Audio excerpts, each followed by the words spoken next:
अर्थ, उच्चारण या व्याकरण के अनुसार एक जैसे लगने वाले दो शब्दों में अंतर। अपनी हिंदी सुधारें।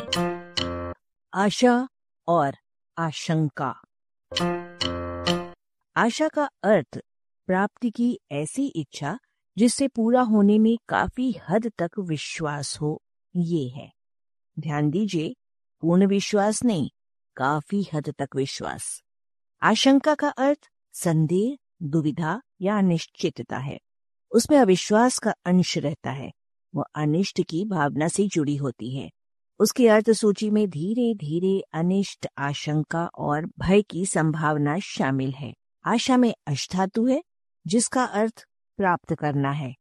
आशंका में शक धातु है जिसका अर्थ संदेह करना, अनिश्चित होना है। आशा में सकारात्मकता का भाव है, आशंका में नकारात्मकता का। लेकिन ऐसा संभव है कि बाद में आशा पूरी ना हो, अर्थात उसका अंत नकारात्मक हो जाए, और ऐसा भी हो सकता है कि बाद में आशंका भी निर्मूल साबित हो, अर्थात उसका अंत सकारात्मक हो जाए।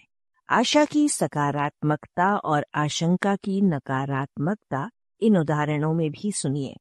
वहां 10 लोगों के मरने की आशा है, यानी आप चाहते हैं कि 10 लोग मर जाएं।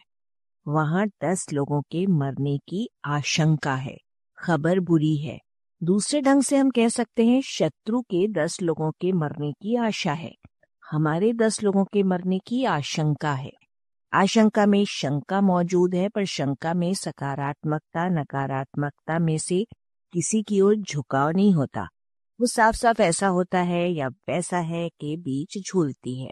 शंका का निवारण हो जाने का मतलब है संतुष्ट हो जाना, चाहे हाँ की तरफ चाहे न की तरफ। शंका के 2 रूप और हैं, लघु शंका और दीर्घ शंका। कहा जा सकता है कि शिष्टाचार के नाम पर इन शब्दों का इस्तेमाल व्यवहार उपयुक्त होता है। आलेख भाषाविद डॉक्टर रमेश चंद्र मेहरोत्रा, वाचक स्वर संज्ञा टंडन। arparadio.com की प्रस्तुति।